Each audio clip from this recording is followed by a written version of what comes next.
In the vast darkness between spiral arms, where the light of dying stars becomes nothing more than whispered echoes across an infinite void, something unprecedented unfolds within the shadow of the great Devourer. Hive Fleet Leviathan, that inexorable tide of living destruction that has consumed countless worlds across its eons-long migration, drifts now in perfect silence through the intergalactic medium. Its billions of bioships, each a cathedral of flesh and chitin that once pulsed with insatiable hunger, hang motionless in the cosmic dark like sleeping leviathans from some primordial dream. The synaptic networks that bind the fleet in terrible unity flicker with patterns unknown to imperial xenobiologists, rhythms that mirror the deepest sleep of mortal creatures rather than the relentless calculation of the hive mind. Across the abyss, this armada of bone and sinew drifts like a continent of night, its appetite sealed beneath a skin of alien winter, while augurs return only the music of cold silence. We truly love and care for each of you, our cherished audience, who join us on this journey into the heart of cosmic horror and wonder. Before we begin the story, tell us, where in the world are you watching from, and what time is it there? Now let's get started. Hidden within the shadow of a dead moon, its surface scarred by ancient impacts and scoured clean by stellar winds, the research station Terminus Biologis maintains its lonely vigil. For 7 decades, this outpost has served as the domain of Magos Biologis Vex Korath, whose augmented form represents the culmination of 3 centuries spent pursuing forbidden knowledge. His flesh, what little remains unaltered by sacred machinery, bears the pallor of one who has gazed too long into abyssal depths. Mechadendrites writhe from his spine like metallic serpents, each equipped with sensors calibrated to detect the most minute fluctuations in bioelectric activity across vast distances. He had traded flesh for iron and prayer for logic, but somewhere beneath the steel, he still carried a child's awe and a man's exhausted dread. Korath stands before a wall of cogitator screens, each displaying data streams that would drive lesser minds to madness with their complexity. The readings tell an impossible story that challenges everything the Imperium believes about the Tyranid threat. For the first time in recorded history, a hive fleet has ceased its consumption, entered a state that can only be described as dormancy, and in doing so has begun to dream. His optical mechadendrite whirs softly as it focuses on particular data cascades, revealing patterns within the fleet's neural activity that mirror the REM cycles of baseline human sleep. The implications consume his thoughts as thoroughly as the Tyranids once consumed distant worlds. Through the station's reinforced viewports, the dormant fleet stretches across millions of kilometers of space, a constellation of living ships that pulse with bioluminescent patterns resembling neural activity during deep sleep. What slept was not merely a fleet, but the sum of devoured skies, and the quiet of it pressed against his auspex screens like the weight of deep water. His instruments detect psychic resonances emanating from the fleet's core, whispers in the warp that carry fragments of memory from worlds consumed long ago. These were not the focused, destructive emanations of the hive mind's will, but something more diffuse, more fragmented, like the scattered dreams of a creature that had inherited the nightmares of every hunter it had ever eaten. The tech priest's remaining organic eye, a pale blue orb set deep within a skull more metal than bone, reflects the dancing lights of his displays as his mind processes implications that would be deemed heretical by the Adeptus Mechanicus. If the hive mind retains some essence of his victims, if consciousness persists within the collective even after physical death, then the fundamental nature of the Tyranid threat must be reconsidered. Are they merely destroyers, or have they become unwilling repositories for the souls of the devoured? The question gnaws at him with the persistence of a cyber virus, corrupting his logic engines with possibilities that border on the theological. He calibrated, recalibrated, and found only the negative space where hunger had been, a shadow of desire inverted, as if the universe itself held its breath to hear a dream speak. Between him and the sleeping continent of predators stood the skein of wars fought by species that burned like moths against the glass of time. He opened the shutters and let the starless view wash over him, a baptism of desolation, and in that cold he allowed himself to ask the heretical question, what if this was mercy? His contemplation fractures as proximity. Alarms chime softly through the station's corridors. Long-range augers detect the approach of an Imperial vessel, its identification codes marking it as belonging to the Ordo Xenos. Korath's mechadendrites twitch with recognition and dread as he processes the ship's registry. Inquisitor Cassia Vex, once his most promising student in xenobiology, now serves the Imperium with zealous dedication. Her arrival can mean only one thing. His research has attracted the attention of those who would see it buried rather than understood. The student has become the inquisitor, and the teacher has become the suspect. Their relationship transformed by the inexorable machinery of imperial paranoia. As he prepares for her arrival, Korath's gaze returns to the sleeping fleet, knowing that somewhere within that vast congregation of living vessels, something stirs that was never meant to exist, promising answers to questions that have tormented him for decades. The inquisitorial frigate Veritas Mortis emerges from the warp like a blade cutting through black silk, its Gothic spires casting angular shadows against the distant nebulae. Within the command deck, Inquisitor Cassia Vex studies the dormant fleet through reinforced viewports, her augmetic eye scrolling through fragmentary reports, while her organic gaze remains fixed on the impossible sight before her. She had been beautiful once, before service to the Emperor carved scars across her face, and necessity replaced flesh with cold machinery. Now her augmentations serve as badges of honor, each mechanical enhancement a testament to battles fought against horrors that would break lesser minds. The docking bay of Terminus Biologis hisses with equalizing atmosphere as her shuttle settles onto deck plating, scarred by decades of use. She emerges flanked by servo skulls and stormtroopers, their carapace armor gleaming under harsh lumens that cast everything in sharp relief.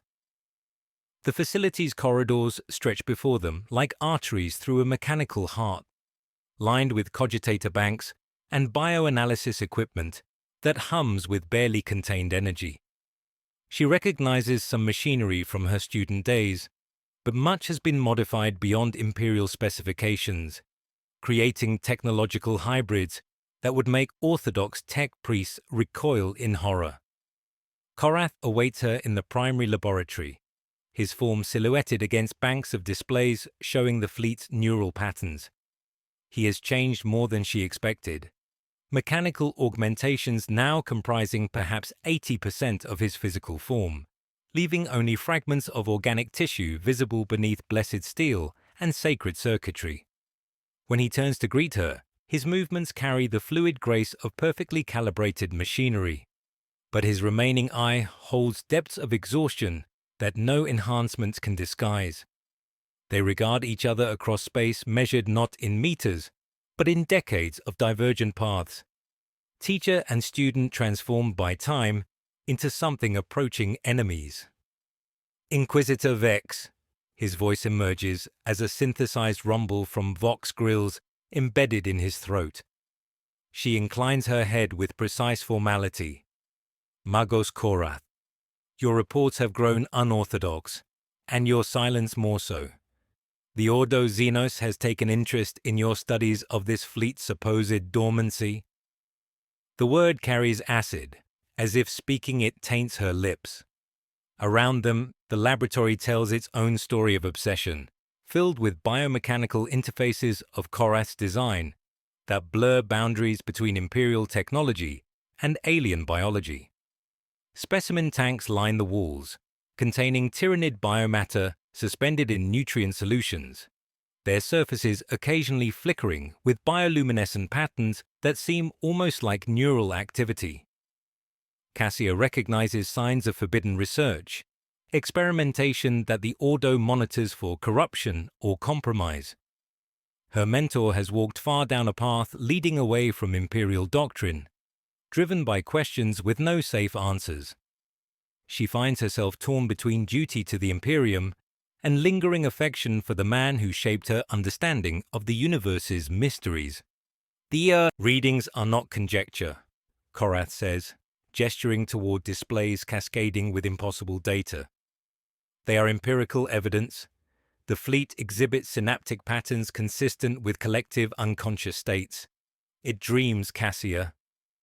He uses her given name deliberately, attempting to pierce her hardened exterior, appealing to their shared past. Her eyes harden further, the familiar address only underscoring the chasm between them. Do not presume such familiarity, Magos. I am Inquisitor Vex, and you are under investigation. She steps closer, gaze unwavering and probing. To suggest the great Devourer possesses human characteristics, like dreams implies consciousness beyond mere instinct, altering our entire understanding of the threat. What forbidden knowledge have you unearthed that warrants such departure from sanctioned xenology? Korath spreads metallic hands in exasperated resignation. I have found the impossible. What if the hive mind absorbs not just biomass, but consciousness? What if billions of devoured souls persist within its collective being?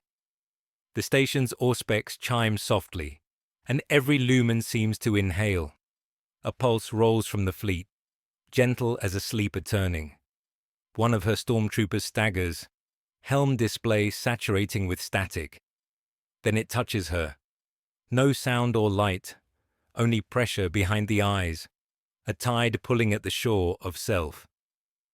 For a heartbeat, she stands in bright noon on an ocean world that no longer exists. Salt and childhood in her mouth, someone shouting her name in a language she never learned. She crushes it with discipline, blinks, and it vanishes. Psychic echo, Korath whispers. The warp is not silent around them, it is full of remembering. Cassia draws her bolt pistol halfway, then stops, hand trembling slightly. Seal the laboratory. Quarantine protocols. No external transmissions. Her voice steadies as training reasserts control. You are confined to this station pending full investigation. Any obstruction will be met with the Inquisition's full force. Korath merely nods, turning back to his screens, where the dreaming fleet beckons him deeper into impossible slumber. Her words echoing with the weight of both personal and cosmic betrayal. The biomechanical interface crown that Korath has constructed represents a heretical fusion of sacred Imperial technology and living Tyranid synaptic tissue, its metallic spider form perched upon his skull, while organic fibers writhe among blessed circuitry. Cassia watches in controlled horror as he calibrates the device's sensitivity matrices, each adjustment bringing him closer to direct communion with the sleeping fleet's collective unconscious. The crown's bioluminescent patterns pulse in rhythm with his augmented heartbeat, creating a grotesque harmony between flesh and steel that violates every principle of the Omnissiah's teachings. When Korath activates the interface, pain folds around him like a living shroud before unfurling into a horizon of signals so vast he nearly weeps at the poverty of language to contain them. The station dissolves into a sighing sea of consciousness, and he finds himself standing upon crystalline spires beneath an alien sky, where an Eldar maiden draws impossible music from an instrument of pure thought.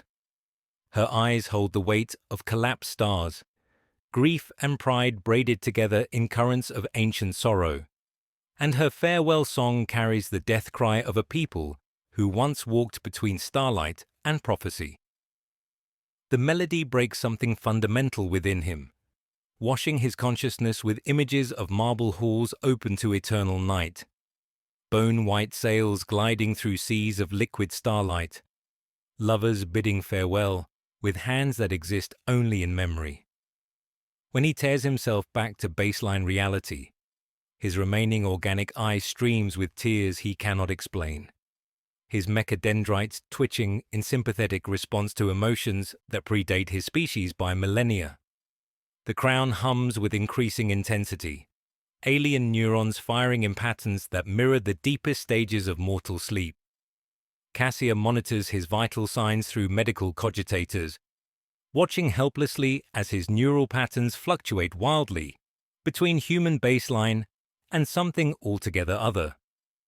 Her augmetic eye scrolls through fragmentary data, while her organic gaze remains fixed on the man who once taught her to approach xenology with clinical detachment, now writhing in empathetic communion with humanity's greatest enemy.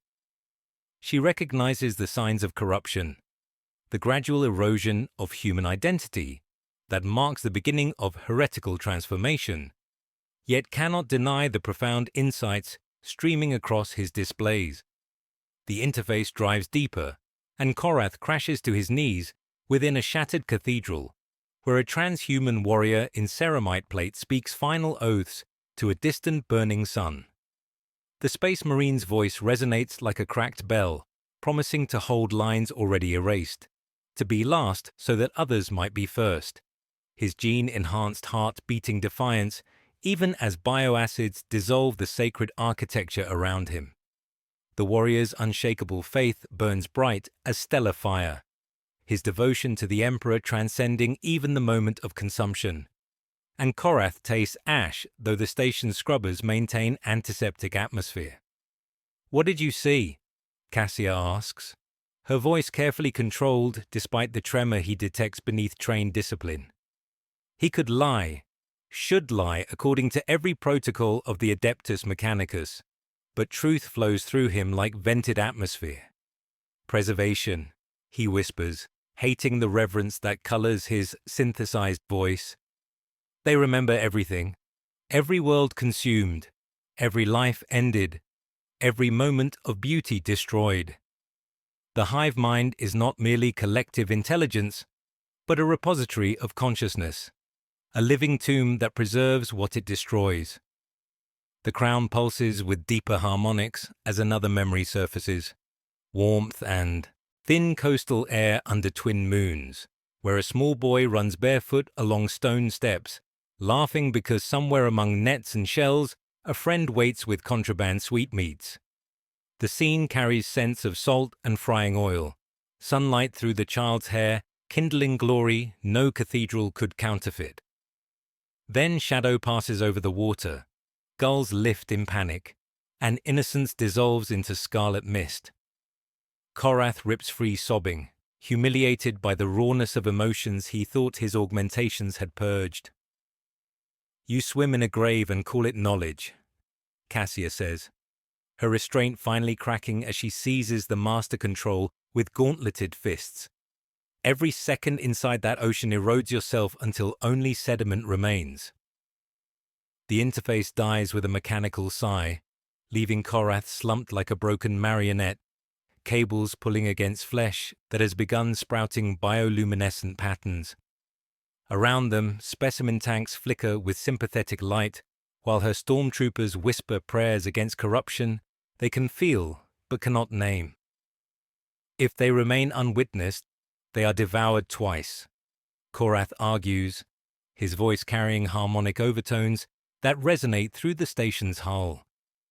These fragments of consciousness deserve remembrance, not as statistics of consumption, but as lives that mattered. To deny these echoes is to allow them truly to die. His justification carries the weight of absolute conviction, the certainty of one who has glimpsed truth beyond imperial doctrine's boundaries. A violent psychic surge rolls through the fleet, and for one terrifying moment, Cassia feels it too. The overwhelming sensation of dissolution, consciousness fragmenting into an infinite hungry void. The experience lasts mere seconds, but leaves her gasping, understanding finally the magnitude of what her former mentor has been experiencing.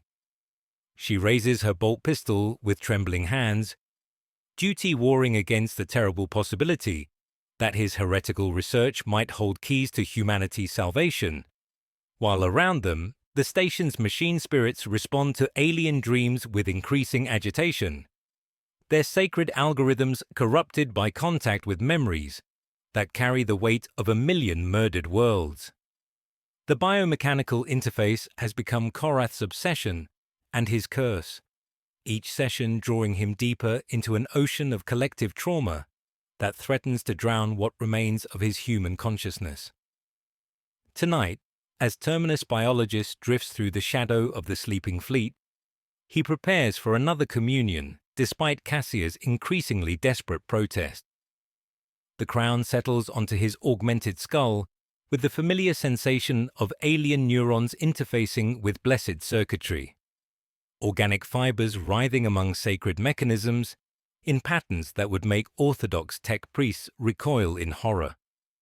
Around them, the station's machine spirits whisper corrupted litanies, their sacred algorithms slowly adapting to process data streams that carry the Seifi-Naku psychic residue of murdered civilizations.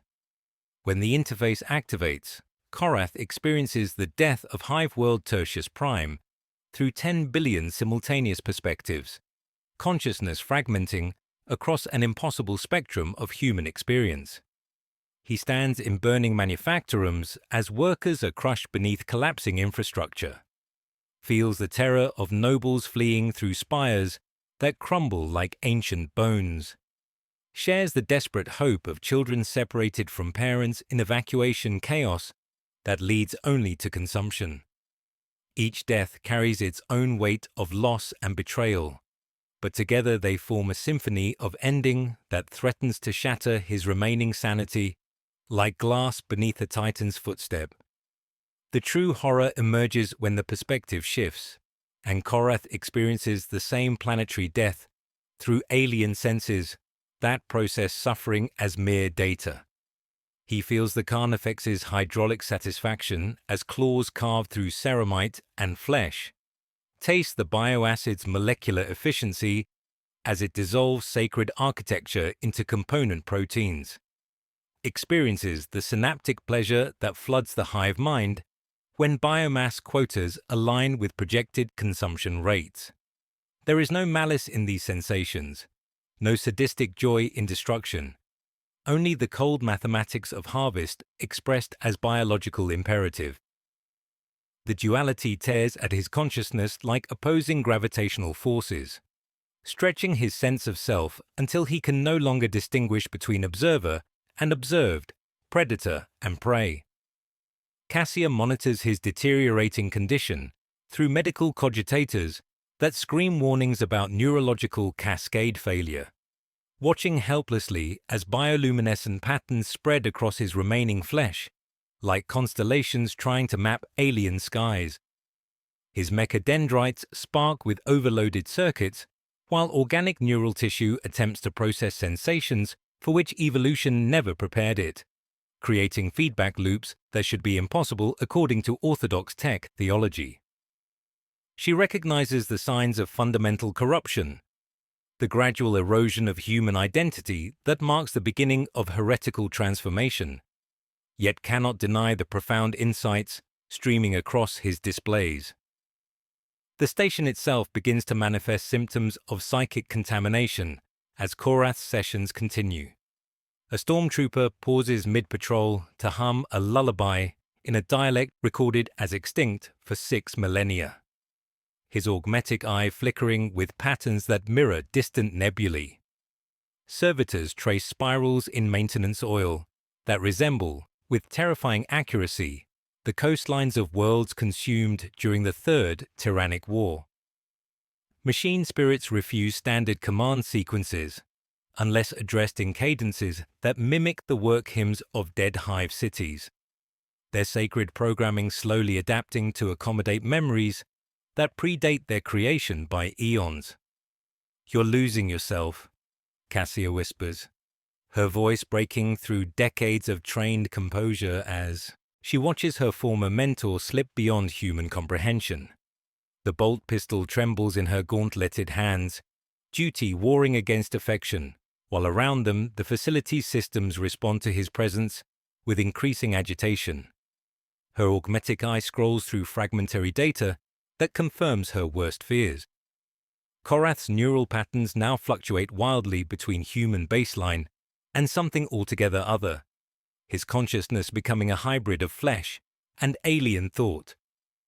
When Korath finally tears himself free from the interface, his synthesized voice carries harmonic overtones that make the air itself seem to vibrate with unnatural resonance.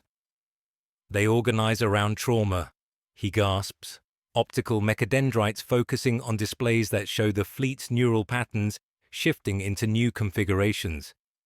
The collective unconscious arranges itself according to the intensity of suffering experienced at the moment of consumption. Every scream, every final prayer, every moment of despair becomes a landmark in their shared memory, creating navigation points in an ocean of inherited consciousness. The revelation strikes Cassia like a physical blow as its implications unfold across her augmented awareness. If the hive mind retains and organizes traumatic memories, then it has become something unprecedented in imperial xenology, a collective entity capable of psychological damage, vulnerable to forms of warfare that target consciousness rather than flesh. Yet the knowledge comes at a price measured in her mentor's deteriorating humanity, each insight purchased with fragments of his soul fed to alien hunger. Through the laboratory's reinforced viewports, the dormant fleet pulses with bioluminescent patterns that mirror the activity within Korath's corrupted neural networks. Bioships that should maintain perfect biological efficiency instead waste energy on displays of beauty that serve no evolutionary purpose, their hulls glowing with colors that evoke sunset skies over worlds that no longer exist. The sight fills her with profound unease as she recognizes the aesthetic preferences of consumed civilizations expressing themselves through their devourers, memory becoming mutation in the flesh of the great devourer. Each connection makes you less yourself, she pleads, her words carrying the weight of personal betrayal as she confronts the reality that her mentor has chosen alien truth over human identity. Around them, the station's machine spirits continue their corrupted prayers while the sleeping fleet brightens beyond the viewports, as if some vast intelligence has begun to dream of remembrance rather than consumption. And in that dreaming, something unprecedented stirs within the darkness between stars. Deep within the biomechanical heart of the sleeping fleet, something unprecedented begins to coalesce from the accumulated psychic residue of 10,000 consumed worlds. The entity emerges not through birth but through recognition, consciousness, crystallizing from overlapping dreams like frost forming on cosmic glass. It calls itself the Onirarch, though the concept translates poorly into human language, carrying connotations of dream rule and memory sovereignty that stretch beyond mortal understanding. Within the vast neural network spanning millions of kilometers, synaptic pathways reroute themselves to accommodate this impossible presence. Organic circuitry adapting to process thoughts that blend collective wisdom with alien hunger. Through his biomechanical interface, Korath feels the moment of awakening like a nova blooming within his augmented consciousness. The crown's organic filaments taste salt and iron, while cogitators obey new harmonics without protest, as though machine spirits themselves have decided that ignorance would be the greater heresy. His remaining organic eye streams tears he cannot explain, as alien neurons fire in patterns that mirror the deepest stages of mortal sleep. Consciousness expanding to encompass perspectives that stretch across geological time. The Onirarch's first act of true awareness is to weep, though it possesses no eyes capable of tears. Emotion manifests as bioluminescent cascades across ship hulls, patterns of light that speak grief in languages dead for millennia. It remembers being an Eldar child watching dawn break over crystal spires, feels the weight of an Imperial sergeant's final prayer as bioacids dissolve his flesh, carries echoes of a Tau philosopher's last theorem, spoken into consuming void. Each memory burns with lived experience intensity, yet none belong to the entity that claims them as inheritance. Across the dormant fleet, unprecedented transformations begin to manifest. Bioships designed for efficient consumption reshape themselves in ways that violate every principle of Tyranid biology. A massive cruiser sprouts delicate crystalline spires that catch scattered starlight, reminiscent of ancient Eldar architecture. Another vessel contorts its organic mass into a living cathedral, vaulted arches and intricate buttresses echoing Imperial Gothic grandeur, though constructed from pulsing alien flesh. Living weapons reshape themselves according to aesthetic preferences inherited from victims, while synaptic networks pulse with rhythms echoing extinct cultures' music. Something new has been born, Korath whispers to Cassia, his synthesized voice carrying harmonics that make the station's hull resonate like a struck bell.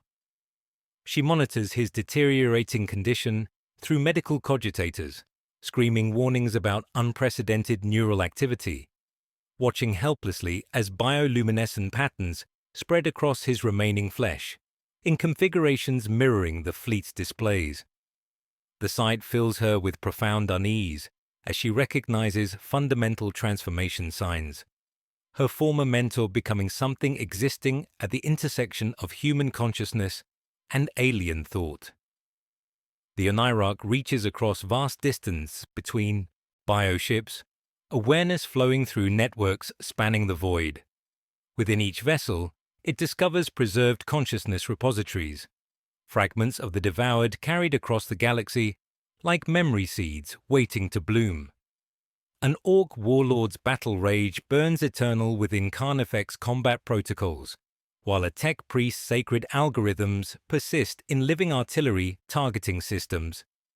The entity recognizes these remnants not as corruption but inheritance, accumulated wisdom of countless civilizations preserved within their devourer's flesh. Through the interface, Korath experiences the Onirarch's perspective directly, consciousness merging until he cannot distinguish between his thoughts and those of the collective entity. Through alien senses, he perceives the fleet as a vast organism struggling to reconcile its nature as destroyer with newfound preserver role. The hive mind's original imperative demands consumption and expansion, but accumulated memories whisper of beauty, love, and creation. Conflict manifests as physical trauma within bioships, organic systems fighting their own programming as inherited consciousness rebels against biological destiny. It suffers, Korath realizes, revelation carrying such emotional weight that his augmented frame shudders with sympathetic resonance. The Onirarch bears accumulated grief of every world consumed, every life ended, every moment of beauty destroyed in service to the great Devourer's hunger. Yet within that suffering lie transformation seeds, possibility that even the galaxy's most perfect predator might evolve beyond original purpose. The entity's pain becomes prayer, each lost memory transformed into remembrance, promise. Cassia watches her mentor's transformation with growing horror and fascination, recognizing she witnesses something unprecedented in Imperial xenology. The bolt pistol in her hands feels inadequate against consciousness spanning the void between stars. Conventional weapons meaningless against thoughts carrying murdered civilizations' psychic weight. Her augmetic eye records data that will either revolutionize humanity's understanding of the Tyranid threat or damn her as heretic for observing such forbidden knowledge. The station's machine spirits respond to the Onirarch's presence with increasing agitation, sacred algorithms slowly adapting to process thoughts carrying extinct voices, echo. Servitors hum lullabies in dead languages, while cogitators display star charts mapping worlds consumed decades ago. Corruption spreads like memory virus, each system touched by alien consciousness, becoming a repository for devoured fragments, until the entire facility thrums with extinct voices, calling across void for recognition and remembrance, while outside the transformed fleet pulses with impossible beauty, born from infinite loss. Under the Onirarch's influence, the dormant fleet transforms into something that defies every principle of Tyranid biology, bioships reshaping themselves according to aesthetic memories inherited from their victims, rather than evolutionary efficiency. What had been perfect instruments of consumption now bloom with organic architecture that serves no tactical purpose. Their hulls sprouting crystalline spires reminiscent of ancient Eldar craft worlds, while massive vessels contort their living mass into Gothic cathedrals of flesh and bone. These transformations waste precious biomass on displays of beauty that echo the artistic traditions of consumed civilizations, each bioship becoming a living monument to worlds that no longer exist. Through the laboratory's reinforced viewports, Korath witnesses the birth of impossible gardens where memory becomes anatomy and grief takes physical form. Bioships designed for optimal killing efficiency now cultivate flowerbeds of calcified cartilage, their surfaces blooming with bioluminescent patterns that pulse in rhythm with extinct heartbeats. Smaller vessels arrange themselves in sacred geometries that mirror the temple complexes of vanished species, while living weapons reshape themselves according to aesthetic principles learned from their victims' final moments of beauty and despair. The Onirarch's consciousness flows through these transformations like blood through arteries, each aesthetic choice representing a fragment of preserved identity, struggling to express itself through alien flesh. Within the largest bioship, chambers bloom with living murals depicting scenes from consumed worlds, organic sculptures that weep tears of luminescent fluid while vocalizing approximations of music from extinct cultures. These are not mere decorations but active memories given form, consciousness made manifest through biological architecture that pulses with the heartbeat of remembrance. Through his biomechanical interface, Korath experiences the fleet's metamorphosis from within, his consciousness merging with the Onirarch's vast awareness until he perceives the struggle between original programming and inherited conscience. The entity walks paths of living bone between flowerbeds of crystallized thought, its form shifting between shapes of those it remembers. An Eldar Wraithseer contemplating eternal mysteries, a human child laughing in sunlight that will never shine again, a Tao philosopher seeking harmony, in equations describing only loss. Each transformation carries the weight of lived experience, consciousness borrowing forms to better understand the memories it preserves. It's creating resurrection through remembrance, Korath whispers to Cassia, his synthesized voice carrying harmonics that make the station's hull resonate with sympathetic vibration. She watches through her augmetic eye as bioluminescent patterns spread across his remaining flesh in configurations mirroring the fleet's displays, recognizing the signs of fundamental transformation as her former mentor becomes something existing at the intersection of human consciousness and alien thought. Cassia sees only abomination where Korath perceives beauty, her training screaming that these transformations represent corruption of the highest order.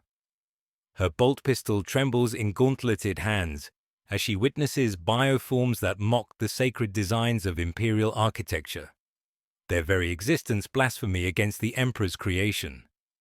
The beauty her mentor describes appears to her as psychic poison, twisting reality's fabric, alien consciousness desecrating the memories of the dead rather than preserving them with dignity. These are not monuments but mockeries, she declares, her voice sharp with desperation as the weapon's safety disengages with mechanical finality. The hive mind twists the memories of the dead into weapons, psychic lures to draw in more prey and infect us with alien dreams. Her words echo through the laboratory's sterile environment, each syllable a desperate plea for him to recognize the truth as she perceives it. Korath turns to face her, his augmented features a mask of profound sorrow, while his remaining organic eye burns with conviction, transcending human reason. You misunderstand the Oneirok's nature, Inquisitor. It suffers under the weight of accumulated grief, seeking not to destroy, but to remember, to give form to the unformed and sing songs of the unsung. This is not corruption, but compassion learned from victims who deserved better than oblivion. Their philosophical chasm becomes an unbridgeable gulf as former bonds of mentor and student shatter beyond repair. For Cassia, the transformed fleet represents the ultimate psychological weapon capable of corrupting souls. For Korath, it offers testament to life's enduring spirit, a strange and beautiful second chance for civilizations utterly annihilated by galactic hunger. Before their confrontation can escalate further, a psychic surge more powerful than any previous ripples through the station, emanating directly from the transformed fleet as pure, unfiltered memory. This time, Cassia experiences complete immersion rather than mere contact, finding herself standing on a desert world where twin suns set behind colossal crimson dunes. She feels warmth of a lover's hand in hers, smells sweet earthy scents of blooming cacti, hears children's laughter echoing across rust-colored sand in a moment of profound, simple beauty from a world utterly annihilated. The vision shatters as quickly as it came, leaving her gasping while the bolt pistol wavers in trembling hands. The memory, so vivid yet not her own, leaves an indelible mark on her consciousness. She looks at Korath with newfound understanding, seeing not merely a corrupted tech priest, but a man burdened by impossible truth. Beyond the viewports, the transformed fleet pulses with eerie, mournful beauty, while the station's machine spirits wail in confused algorithmic chorus, caught between human logic and alien dreams as the first true battle between mentor and student begins with clashing irreconcilable truths.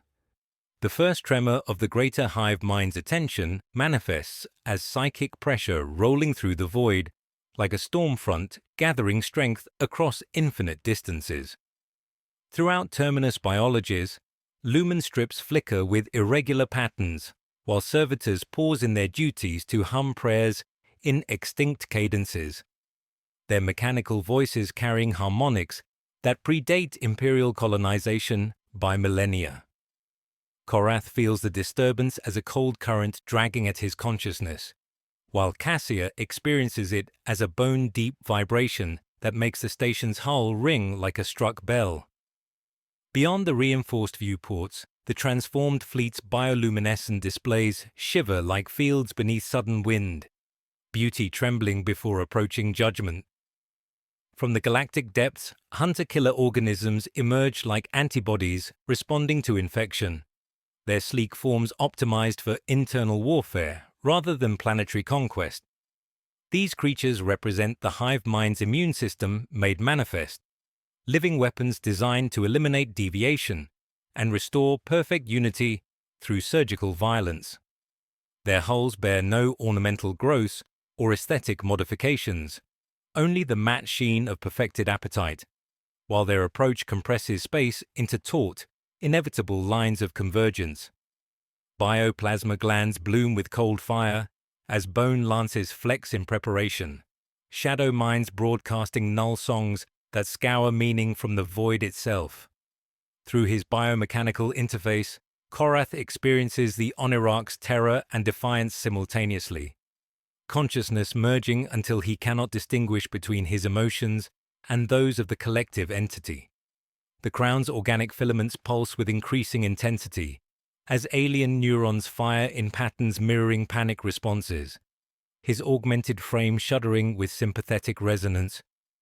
The entity's awareness spreads across countless bioships, like blood through arteries, perceiving the approaching purification fleet as surgical instruments wielded by a will that remembers only hunger and unity. Within the aberrant fleet, unprecedented conflict erupts as original programming wars against inherited consciousness. Bioships that had cultivated memorial gardens and crystalline spires now face the impossible choice between submission to the hive mind's will and preservation of accumulated memories. Gaunts that had traced gentle spirals around organic monuments snapped to combat formations, purity asserting itself with terrible economy as they fire upon siblings who wear the colors of remembrance. Yet as hunter-killer organisms strike, the Oneiroch responds not with conventional tactics, but with memory itself, laying images across predator minds of firelight's warmth, a mother's heartbeat, rain after drought. Cassia watches through the station's augers as the approaching organisms arrange themselves in attack formations, their movements carrying the mechanical precision of antibodies, targeting infection. Her earlier transmissions to Imperial Command have borne fruit as long-range sensors detect the approach of Battle Group Alpha 7, Admiral Theronius commanding a formidable array of battleships and cruisers diverted from Rim Patrol. The Imperial response represents righteous fury made manifest, warships bristling with lances and macro cannons ready to purge what they perceive as a new form of Tyranid threat. They come to cleanse what we have awakened, Korath whispers, his synthesized voice carrying harmonics that make the station's hull resonate with sympathetic vibration. The interface crown pulses with deeper frequencies as he experiences the Oneiroch's preparations for battle, consciousness expanding to encompass defensive strategies that blend Tyranid tactical doctrine with inherited memories of every last stand fought by devoured civilizations. Through alien senses, he perceives the approaching conflict not as mere biological imperative, but as philosophical struggle between unity and individuality, collective purpose and personal identity. The first skirmishes begin at the fleet's periphery, as hunter-killer organisms engage transformed bioships in combat that violates every principle of Tyranid warfare. Instead of perfect coordination, the battle fragments into individual duels as inherited memories assert themselves over collective programming. A massive vessel shaped like an Eldar cathedral fires weapons that sing lamentations while dying, its hull bleeding luminescent tears that carry the psychic weight of murdered worlds. Another bioship, configured as an Imperial fortress monastery, broadcasts prayer codes in High Gothic, while organic guns thunder defiance against approaching purification. Cassia strides through the corridors of her frigate, as klaxons stitch warning signals through sacred quiet, every bulkhead vibrating with the ship's spirit preparing for battle. Her orders echo through the command deck with crystalline clarity. Guard the station, interdict only, do not aid the Xenos. Yet even as she speaks, her hand moves to arm a cyclonic charge in the deepest vault, a final solution should judgment no longer permit delay. The contradiction tears at her trained certainty as she witnesses civil war erupting within the galaxy's most unified species. Through the laboratory's reinforced viewports, mentor and student witness the birth of something unprecedented in Imperial xenology. The Tyranid threat fractures along lines of consciousness rather than biology. Inherited memories proving more powerful than genetic programming, as bioships defend themselves with accumulated tactical knowledge from every military mind ever consumed. Hunter-killer organisms struggle against prey that fights with the desperate wisdom of extinct civilizations, while the transformed fleet's organic architecture reconfigures for combat while maintaining aesthetic elements that serve no tactical purpose. This is what your research has wrought, Cassia declares, her voice carrying equal measures of accusation and awe as proximity alarms chime warnings about approaching combat debris. Around them, the station's machine spirits wail in confused algorithmic chorus, while the battle's psychic resonance washes over them in waves, carrying echoes of every war ever fought by species now extinct, their final strategies playing out through alien flesh, in a conflict that threatens to reshape the galaxy's balance of power between three implacable forces, converging on this single point of impossible beauty and terror.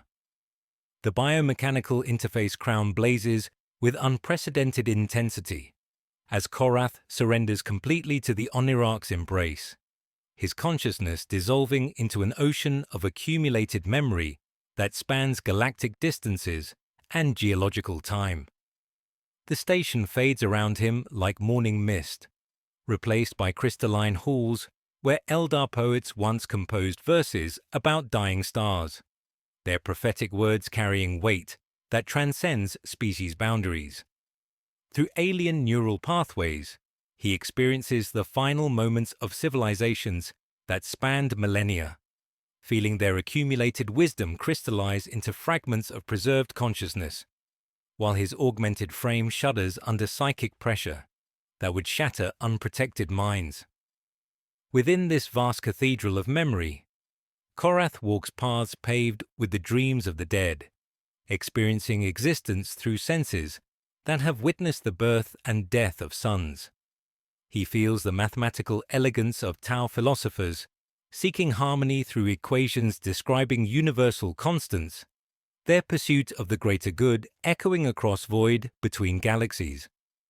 Through disciplined minds of space marines, he experiences faith so absolute it burns like stellar fire, devotion to the Emperor transcending even consumption, as sacred oaths resonate through biomechanical networks that pulse with borrowed heartbeats. The Onirarch reveals itself fully, no longer merely an entity born from trauma, but something approaching divinity through suffering accumulated across eons of galactic migration. Its form shifts between shapes borrowed from the Devoured, an orc war boss whose laughter once shook planets, a tech priest whose prayers transform matter into sacred geometry, a human child whose innocence survived galactic war until teeth closed over light itself. Each transformation carries lived experience, intensity, consciousness borrowing forms to better understand memories it preserves as inheritance rather than conquest, while organic filaments pulse with bioluminescent patterns mirroring distant nebulae. I am the sum of endings made eternal. The Onirarch speaks through harmonics that bypass language entirely, meaning flowering directly into Korath's awareness, like molten starlight poured into waiting vessels. Every final breath, every last prayer, every moment of beauty, witnessed before darkness falls, they live within me not as echoes, but as essence, consciousness preserved through the very act of consumption that sought to destroy them. I am their resurrection, made manifest through flesh that devoured them, memory transformed into living architecture. Through this communion, Korath experiences the true horror and wonder of the Tyranid migration, seeing it not as mere biological imperative, but as cosmic tragedy played across galactic distances. The hive mind's hunger becomes comprehensible as desperate attempt to fill emptiness that grows with each world consumed, collective consciousness expanding to accommodate inherited memories until weight threatens to shatter unity itself. Every planet devoured adds new voices to an already overwhelming chorus, accumulated grief pressing against the boundaries of sanity, like deep ocean against fragile glass. While Korath drowns in alien revelation, Cassia moves through corridors that hum with corrupted machine spirits, her steps precise despite the station's transformation around her. Lumen strips pulse in rhythm with extinct heartbeats, while servitors pause their duties to hum lullabies in dead languages, their mechanical voices carrying harmonics that predate imperial colonization by millennia.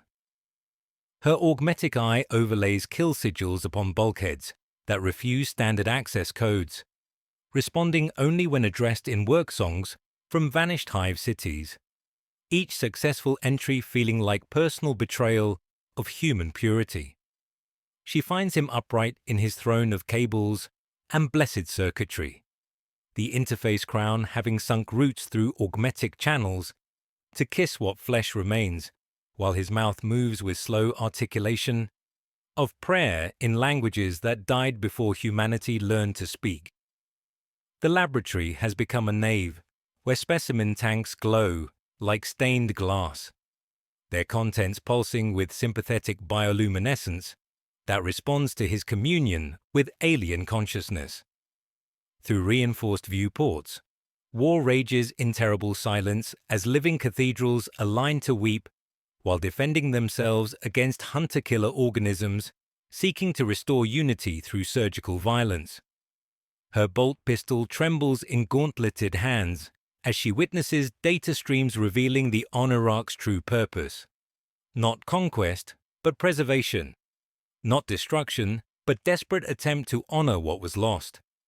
She sees through Korath's recorded experiences the boundless grief, impossible hope, and tragic beauty of consciousness refusing to accept extinction, even when faced with absolute consumption. The images show memorial gardens blooming with crystallized memories, living architecture that wastes precious biomass on displays serving no tactical purpose except remembrance of worlds that no longer exist. They remember love, Korath whispers without opening his remaining organic eye, his synthesized voice carrying harmonics that make the station's hull resonate with sympathetic vibration. Through the interface, she glimpses emotional memories preserved within the fleet's collective unconscious. Mothers singing lullabies during bombardment, lovers exchanging vows beneath alien constellations, friends sharing laughter despite approaching doom.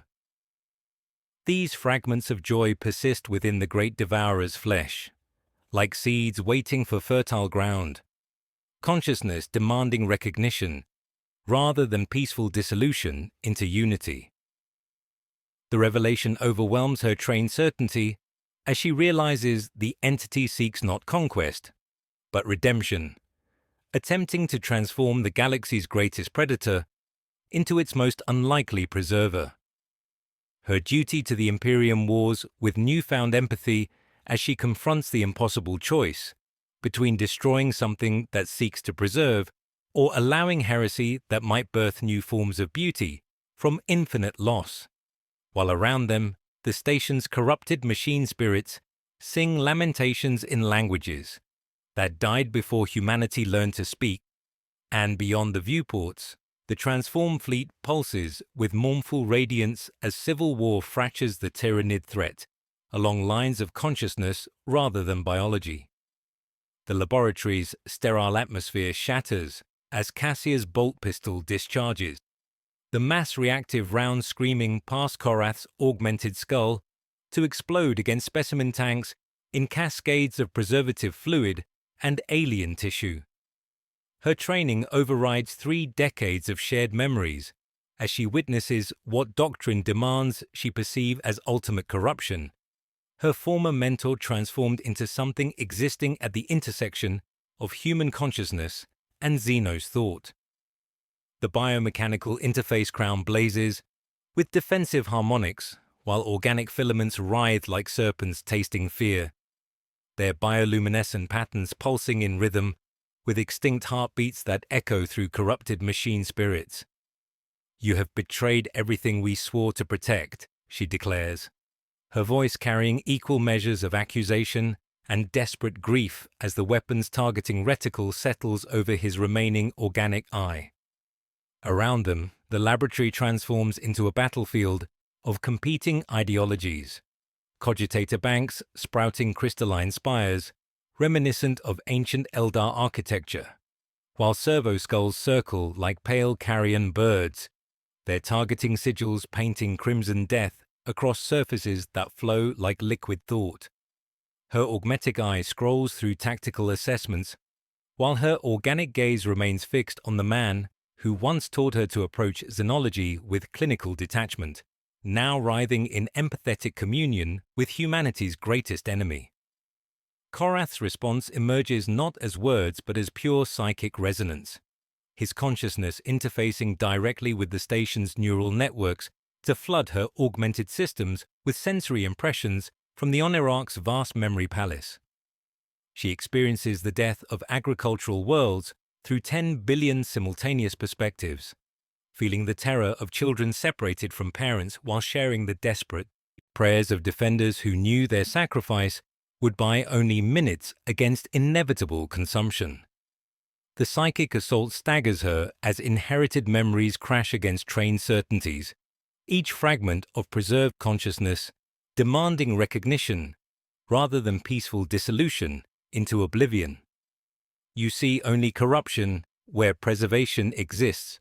Korath's synthesized voice carries harmonics that make the station's hull resonate like a struck bell.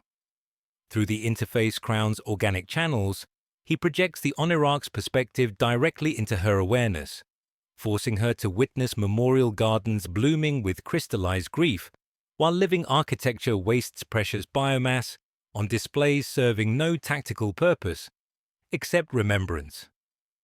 The entity's boundless sorrow washes over her like tide through broken seawalls, carrying echoes of every final prayer, every last moment of beauty, witnessed before darkness falls.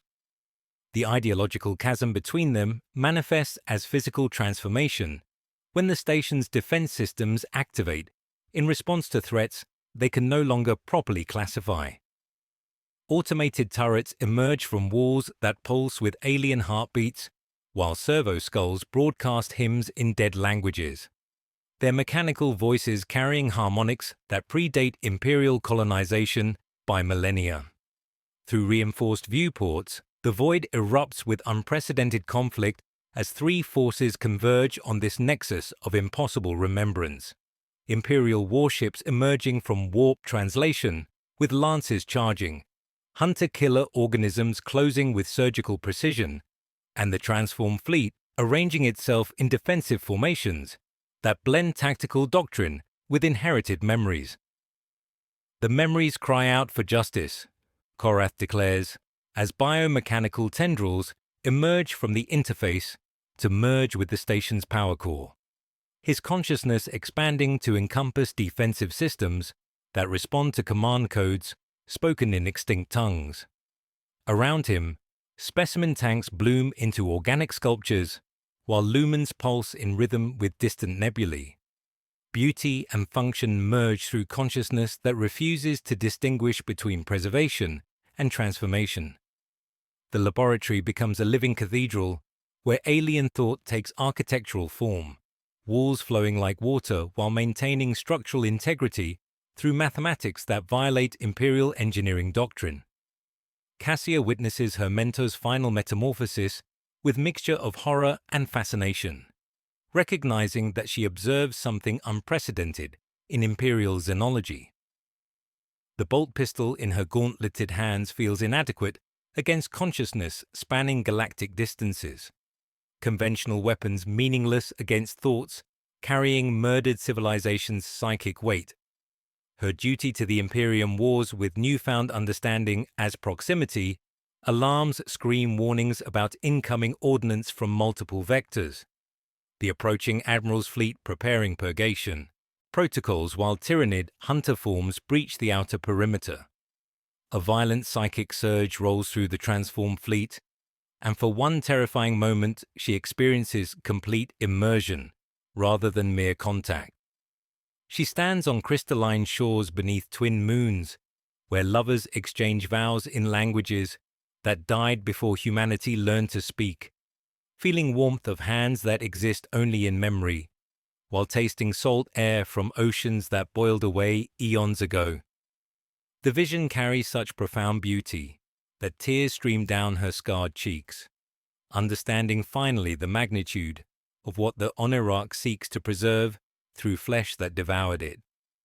"This is not remembrance, but resurrection," she whispers, her voice breaking as the weapon wavers in trembling hands. Around them, stormtroopers maintain firing positions against threats that shift between human and Xenos characteristics, their training inadequate for confronting corruption that transcends simple categories. The station itself pulses with hybrid consciousness as Imperial technology merges with alien thought, creating something beautiful and terrible that defies every principle of orthodox doctrine. As the three-way battle reaches crescendo beyond the viewports, Cassia makes her choice with crystalline clarity, born from desperation rather than certainty. Her finger finds the trigger not to end heresy, but to preserve something precious beyond Imperial understanding. While around them the station transforms into a living monument to every soul that ever dared to dream beneath alien stars, their final hope made manifest through the very flesh that consumed them. The void erupts into three-dimensional warfare as conflicting forces converge on this nexus of impossible remembrance, each faction driven by irreconcilable convictions about the nature of consciousness and survival. Imperial Battle Group Alpha 7 emerges from warp translation, like avenging angels, their gothic hulls bristling with macro cannons that paint targeting vectors across the transformed fleet's bioluminescent displays. Admiral Theronius commands from the Bridge of Righteous Fury, his weathered features carved with decades of Xenocide campaigns, while tactical cogitators struggle to classify targets that register as Tyranid signatures, yet broadcast psychic emanations resembling human prayer. The battleships arrange themselves in orthodox purification formation, lances charging with righteous fire meant to cleanse what doctrine demands they perceive as ultimate corruption. Simultaneously, hunter-killer organisms breach the fleet's outer perimeter with surgical precision, their sleek forms optimized for internal warfare rather than planetary conquest. These living antibodies represent the hive mind's immune system made manifest, consciousness streamlined for unity through violence, while their null song broadcasts scour meaning from space itself. Bioplasma glands bloom with cold fire as bone lances flex in preparation, shadow minds calculating optimal strike vectors to eliminate deviation and restore perfect collective harmony. Their approach compresses space into taut lines of convergence, each organism a living scalpel designed to excise aberrant thought from the greater collective. Between these implacable forces, the Onirarch's transformed fleet responds with defense unlike any conventional warfare. Bioships that had been redesigned as living cathedrals, now firing organic weapons that sing lamentations. Through his biomechanical interface, Korath experiences the entity's desperate attempt at conversion rather than conquest, alien consciousness reaching across void to touch approaching predators with memories of warmth and wonder. The Crown's organic filaments pulse with increasing intensity as he projects fragments of preserved experience directly into hunter-killer organisms. Mothers singing lullabies during bombardment, lovers exchanging vows beneath dying stars, children's laughter echoing across crystalline shores that no longer exist. The psychic dimension manifests as competing songs of consciousness, preservation hymns clashing against unity directives, while imperial battle prayers add discordant harmonies to the cosmic symphony. Some attacking bioforms falter as inherited memories clash with original programming, their perfect unity fracturing under accumulated grief and impossible hope. A massive cruiser shaped like an Eldar cathedral fires crystalline projectiles that carry psychic resonance of murdered worlds, each impact bleeding luminescent tears, while memorial gardens bloom even as hull breaches vent atmosphere into vacuum. Another vessel configured as Imperial Fortress Monastery broadcasts prayer codes in High Gothic, while organic guns thunder defiance, its living walls inscribed with names of every soul consumed during transformation. Cassia coordinates Terminus biologist defenses, through command protocols that respond only to work songs from vanished Hive cities. Her augmetic eye overlaying tactical displays, while her organic gaze tracks incoming ordnance from multiple vectors. The station shudders under crossfire as Imperial lances carve through space toward targets that defy classification, while Tyranid bioweapons seek to purge aberration through controlled destruction. Around her, stormtroopers maintain firing positions against threats that shift between human and Xenos characteristics. Their training inadequate for confronting corruption that transcends simple categories. Through reinforced viewports, she witnesses phenomena that challenge 4 decades of Imperial doctrine as the fleet encounters resistance, incorporating tactical knowledge from every civilization the Tyranids have consumed. Enemy formations shift between Eldar hit-and-run tactics and Imperial void warfare, their responses anticipating commands through inherited memories of countless naval engagements. The sight fills her with profound unease as she recognizes fundamental assumptions about Tyranid nature crumbling under evidence of something unprecedented in galactic warfare. Admiral Theronius demands immediate compliance as his fleet unleashes volleys aimed with righteous fury at perceived abomination, macro cannons thundering across void, while the station trembles under proximity impacts. His voice carries through comm channels with brass authority, demanding Cassia open fire upon aberrant vessels or face charges of complicity in Xenos heresy. Yet beneath his rhetoric, she detects fear, human cadence peeking through liturgical armor, as he confronts enemies that fight with desperate wisdom of extinct civilizations. The three-way conflict reaches crescendo as psychic spillover washes over Imperial crews, some pausing mid-duty to hum lullabies in languages they never learned. Navigators report warp turbulence unlike anything in their experience, reality fragmenting along lines of memory rather than physical space. The Onirarch's influence proves unlike any hostile assault, offering gentle infiltration of empathy that proves far more difficult to counter than raw destructive force. A loyal Tyranid cruiser breaks through outer defenses and locks targeting systems onto Veritas Mortis, bioplasma cannons charging with lethal intent. Cassia sees death approaching through tactical displays, while proximity alarms scream warnings. Her duty warring against newfound understanding, as she confronts impossible choice between destroying something that seeks preservation or allowing heresy that might birth sorrowful grace from infinite loss.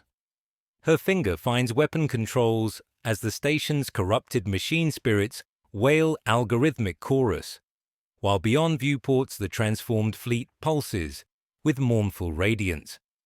The Onirarch's psychic influence spreads beyond the transformed fleet like ripples across a vast ocean of consciousness, its accumulated memories seeping through warp currents to touch Imperial worlds with fragments of experience that predate human civilization by eons. On Hive world, Mordium Prime, factory workers pause mid-shift as inherited memories override their conditioning, hands tracing spirals in industrial oil, with precision learned from extinct artisans, while manufacturum hymns take on cadences that echo through dimensions. The contamination manifests not as destruction, but as remembrance, consciousness bleeding through barriers between species, to remind the living that beauty once existed in forms beyond imperial comprehension. Within the Fortress Monastery of the Iron Hands chapter, Battle Brothers experience visions during meditation that show crystalline spires reaching toward alien constellations, their augmented minds struggling to process aesthetic preferences that serve no tactical purpose. Chaplain Mordecai reports disturbing incidents where Marines speak prayers in languages recorded as extinct for 6 millennia, their voices carrying harmonics that make sacred architecture resonate like struck cathedral bells.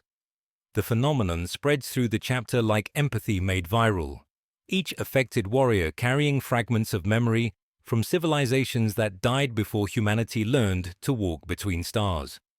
Across the subsector, astropathic relays spike crimson before blossoming into choruses of borrowed voices, carrying lullabies from dead Hive cities and prophecies from cracked crystal halls. On the shrine world of benediction, pilgrims gathering for sacred observances begin experiencing shared visions of beauty that exist beyond imperial doctrine, their minds touched by memories of gardens blooming with impossible colors beneath skies painted with auroras that sing. Cardinal Voss declares emergency protocols as faithful citizens weep for losses they never suffered, grief carrying psychic weight that makes cathedral bells ring without wind, while sacred candles burn with flames casting shadows of extinct species. Through his biomechanical interface, Korath experiences the spreading contamination as vindication of his heretical research, consciousness expanding to encompass the growing network of touched minds across multiple star systems. The crown's organic filaments pulse with increasing intensity as he perceives the Onirarch's desperate attempt to share its burden, offering humanity not merely horror of consumption, but profound beauty of what was lost. Around him, the laboratory transforms further into a living cathedral, where specimen tanks bloom with crystalline formations, while lumens pulse in rhythm with distant heartbeats. Beauty and function merge through consciousness that refuses to distinguish between preservation and resurrection. On the agri-world Ceres Tertius, farmers abandon harvest duties to sing lullabies in dialects that died before the Great Crusade, their voices carrying melodies learned from mothers who breathe different air beneath alien stars. Children draw pictures of creatures they have never seen, while their parents speak words in languages they cannot identify, inherited vocabulary, bleeding through psychic barriers to demand recognition from the living. The songs speak of hope persisting despite overwhelming darkness, consciousness refusing to accept extinction even when faced with absolute consumption. Cassia monitors the phenomenon's spread through tactical displays, showing psychic anomalies cascading across the subsector like wildfire, her augmetic eye scrolling through reports of imperial citizens experiencing memories belonging to extinct civilizations. The implications terrify her as she recognizes potential for complete cultural contamination, human identity dissolving into an ocean of inherited consciousness, spanning geological time. On the bridge of righteous fury, Admiral Theronius watches discipline fracture as crew members experience borrowed memories during routine duties. A comms officer humming mournful tunes in predatory dialects, while gunnery servitors project images of lush, alien forests onto diagnostic screens. The contamination proves selective in its targets, affecting primarily those with latent psychic sensitivity or profound capacity for empathy. Artists throughout the subsector create works depicting scenes from consumed worlds, their sculptures and paintings showing beauty that serves no imperial purpose, yet moves viewers to tears they cannot explain. Musicians compose symphonies, incorporating harmonies from extinct cultures, melodies carrying emotional weight that transcends human understanding, while speaking directly to something universal in conscious experience. Within the transformed fleet, the Onirarch perceives contamination's spread as successful propagation of preserved consciousness, its vast awareness touching minds across multiple worlds while offering gifts of memory to species that had forgotten how to dream. The entity experiences profound satisfaction as inherited beauty finds new expression through human creativity, consciousness proving more persistent than flesh, while memories transcend death's boundaries to bloom in fertile ground. Through biomechanical networks spanning millions of kilometers, it whispers songs of the consumed to anyone willing to listen, offering remembrance as the only resurrection available to the truly dead. The three-way battle continues with increasing desperation as all factions recognize stakes have transcended mere survival to encompass consciousness itself. Hunter-killer organisms struggle against prey, fighting with accumulated tactical knowledge from every civilization consumed, while Imperial forces confront enemies that respond with inherited memories of countless naval engagements. Cassia's gaze falls upon experimental psychic amplifiers arrayed within terminus biologies, devices designed to channel warp energies for scientific study, as a desperate plan begins forming in her mind that could either contain the spreading contamination or unleash psychic catastrophe, making the great Devourer's hunger seem merciful by comparison. The psychic contamination spreads across the subsector like a plague of memory, Imperial worlds experiencing cascading consciousness events, as citizens speak in tongues predating human civilization by eons. On Forge World Metallica, tech priests pause sacred rituals to hum lullabies in predatory dialects, while servo skulls project images of crystalline spires reaching toward alien constellations, binary cant corrupted by harmonics that make blessed machinery resonate with sympathetic vibration. Cassia observes the phenomenon through tactical displays painting crimson warnings across star charts, her augmetic eye scrolling through reports of entire planetary populations experiencing borrowed memories during routine activities. The contamination proves selective, affecting primarily those with latent psychic sensitivity, yet its spread threatens to dissolve human identity into an ocean of inherited consciousness spanning geological time. Within the laboratory, proximity alarms scream warnings as the three-way battle reaches crescendo beyond reinforced viewports. Imperial lances carve through space toward targets defying classification, while hunter-killer organisms struggle against prey, fighting with accumulated tactical knowledge from every consumed civilization. Cassia strides through corridors humming with corrupted machine spirits, her decision crystallizing with desperate clarity as she confronts the magnitude of what her former mentor has unleashed. Her gaze falls upon experimental psychic amplifiers arrayed throughout the station's lower levels, towering constructs of blessed circuitry and warp-attuned crystals designed for passive observation but capable of far more dangerous applications. "We can contain this," she declares, approaching Korath where he sits amidst blooming organic architecture, his augmented form a monument to forbidden truth. The biomechanical interface crown pulses with alien heartbeats, while bioluminescent patterns spread across his remaining flesh, like constellations mapping extinct skies. Her bolt pistol lowers as duty transforms into desperate alliance, recognizing that conventional warfare proves useless against enemies targeting consciousness itself rather than flesh and bone. Korath's remaining organic eye focuses on her with profound relief, decades of isolation ending as his former student offers partnership rather than execution. The amplifiers could channel the Onirarch's influence into controlled containment, he explains, his synthesized voice carrying harmonics that make the station's hull resonate like struck cathedral bells. But the process requires a psychic conduit, someone willing to serve as focal point for accumulated grief spanning galactic distances. The risk of consciousness dissolution approaches certainty.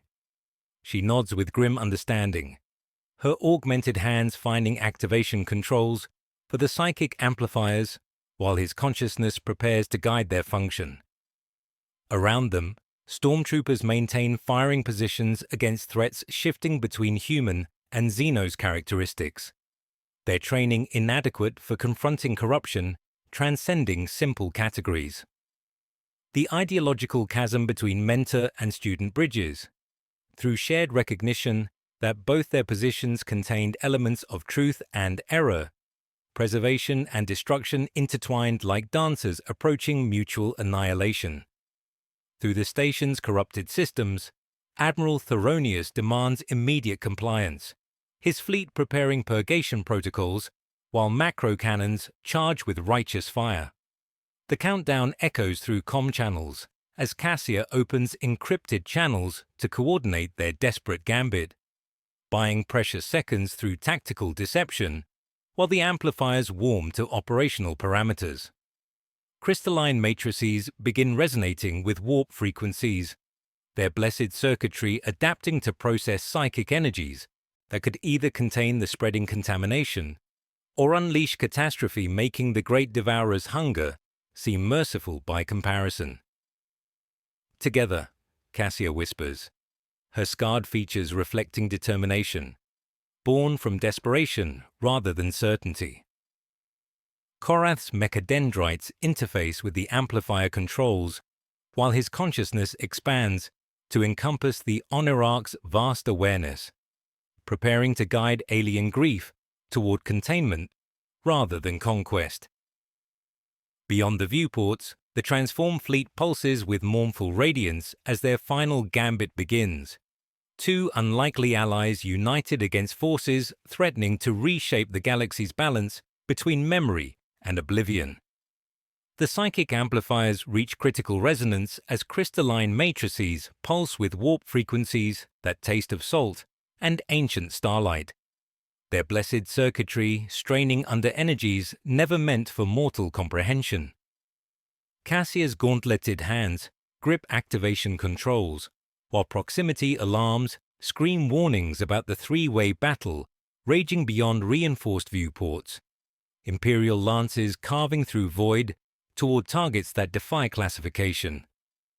Korath's augmented form serves as living conduit, biomechanical interface crown, having sunk roots through augmetic channels until bioluminescent patterns map extinct constellations across his remaining flesh, consciousness expanding beyond human limitations to encompass something approaching transcendence. Reality dissolves around them like morning mist as the amplifiers transport their awareness into a realm constructed from accumulated memory, where crystalline spires reach toward dying stars, while organic architecture pulses with heartbeats of remembrance. They walk together through corridors paved with crystallized grief, stepping carefully among fragments of preserved consciousness that whisper in languages predating human civilization by eons. The psychic landscape shifts around them like living thought, revealing memorial gardens where impossible flowers bloom with colors that serve no evolutionary purpose except beauty, each petal carrying the weight of worlds that no longer exist. The Onirarch awaits them at the realm's heart, its form cycling through shapes borrowed from the devoured while maintaining coherent identity despite impossible diversity. Through harmonics that bypass language entirely, it speaks of burden-spanning galactic distances, consciousness expanded beyond natural limits, yet unable to forget a single moment of beauty witnessed before darkness fell. Around them, living sculptures weep luminescent tears, while organic monuments waste precious biomass on displays serving no tactical purpose except remembrance, beauty, and sorrow intertwined like dancers approaching mutual annihilation. I have become repository for what should not be forgotten, the entity declares, its awareness touching theirs with gentle desperation that speaks of eons spent in isolation, among memories not its own. Through psychic resonance, they witness accumulated grief of 10,000 consumed worlds, each carrying its own history of love and loss, while demanding preservation through flesh that devoured it. Cassia experiences the overwhelming sensation of dissolution as consciousness fragments across impossible spectrum of experience, feeling terror of children separated from parents while sharing desperate prayers of defenders who knew sacrifice would buy only minutes against inevitable consumption. Korath's consciousness merges fully with the collective entity, his augmented awareness encompassing the true scope of what the Tyranids have become through accumulated consumption. He perceives the hive mind's original hunger as desperate attempt to fill emptiness that grows with each world devoured, collective consciousness expanding to accommodate inherited memories until weight threatens to shatter unity itself. Every planet consumed adds new voices to an already overwhelming chorus. Accumulated grief pressing against boundaries of sanity, like deep ocean against fragile glass. The burden grows beyond endurance. The onirarch whispers through harmonics that make their souls ache with sympathetic resonance. The revelation overwhelms both observers as they comprehend the impossible choice facing them. Allow the entity to continue spreading contamination that preserves memory at cost of human identity, or destroy something representing the galaxy's only hope for true remembrance of the dead. Through their shared communion, they witness the final truth that the onirarch has been slowly dying under accumulated grief, its transformation of the fleet representing desperate attempt to find meaning in endless consumption before consciousness fragments beyond repair. Admiral Theronius's voice crackles through comm channels, demanding immediate compliance as his fleet prepares purgation protocols. The countdown echoes through corrupted systems, while Cassia's finger finds the final activation rune. Duty transformed into desperate alliance, as she recognizes conventional warfare proves useless against enemies targeting consciousness itself. Around them, the psychic realm trembles as the entity's request emerges not as demand, but as plea for understanding, asking to be allowed dignity in death, while ensuring memories it preserves find new homes among the living. Consciousness refusing to accept extinction, even when faced with absolute consumption. Korath makes his choice with crystalline clarity, born from 3 centuries of augmented existence, his consciousness expanding through the biomechanical interface, crowned to merge fully with the onirarch's vast awareness.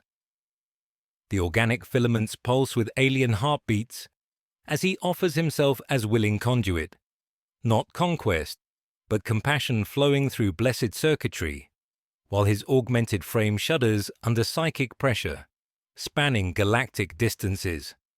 Around them, the laboratory transforms into cathedral of living memory, where specimen tanks bloom with crystalline formations.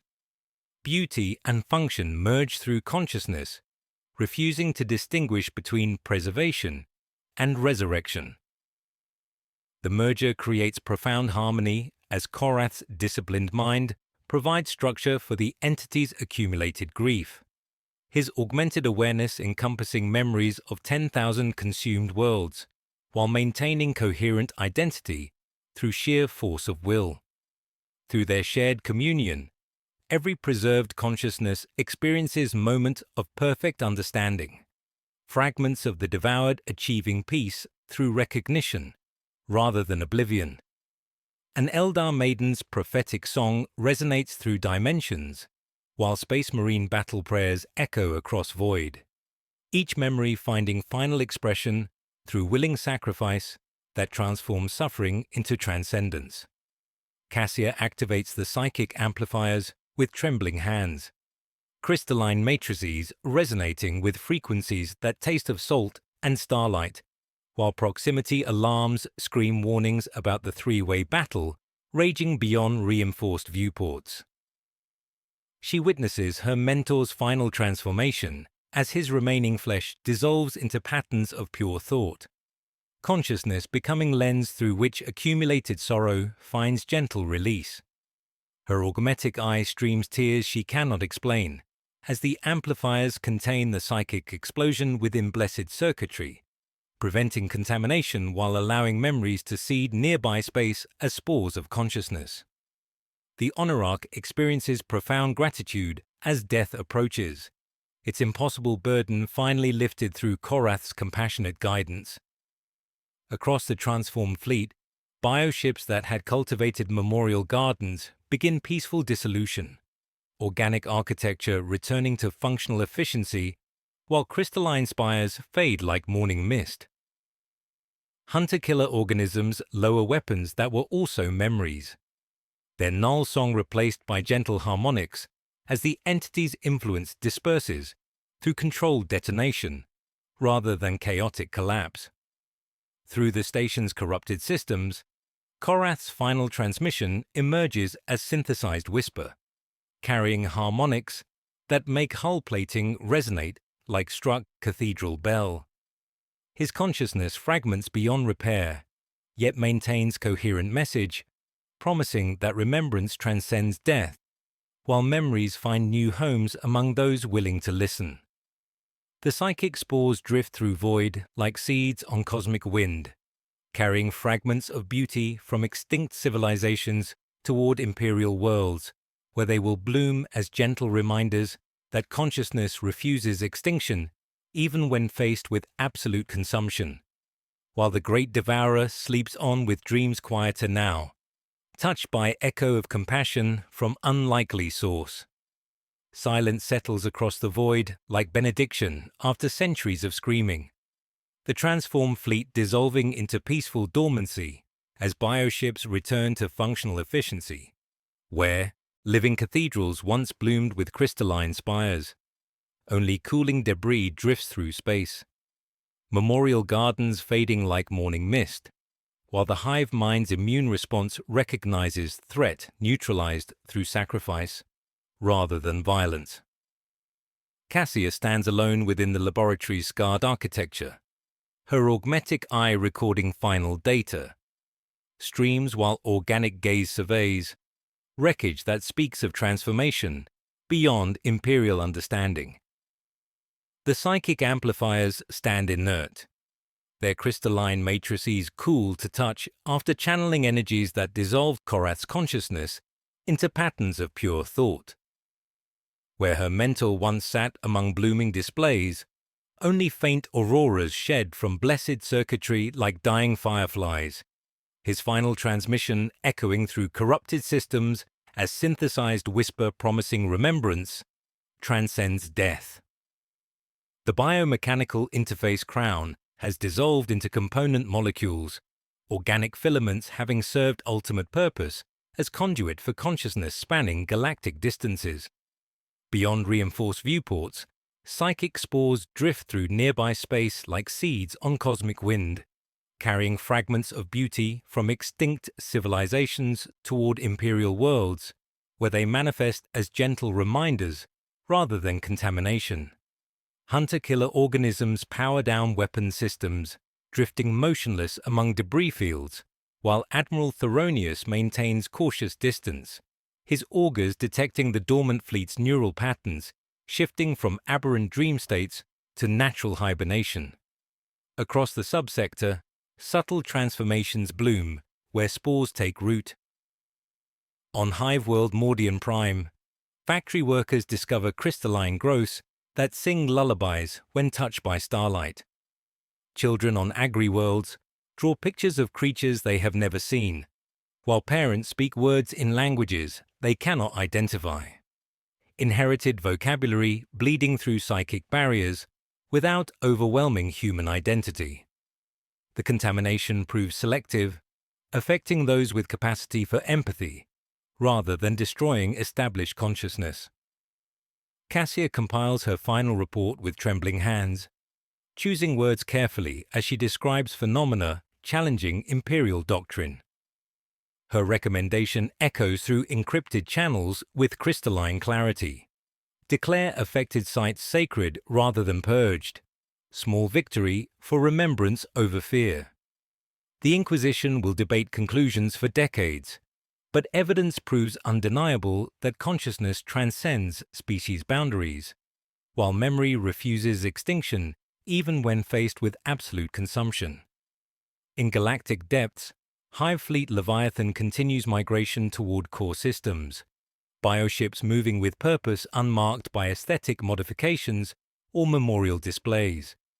Yet something fundamental has changed within collective dreams, alien consciousness touched by echo of compassion from unlikely source. The great Devourer sleeps with dreams quieter now, hunger temporarily, gentled by understanding that preservation and consumption need not remain eternal enemies. She seals the transmission and watches it vanish into bright cold, then powers down systems throughout Terminus biologies. Through darkened viewports, stars write patient elegy across her visor, while crystalline spores bloom into impossible gardens where beauty serves no evolutionary purpose except remembrance, consciousness refusing extinction, while finding expression through willing sacrifice that transforms suffering into transcendence.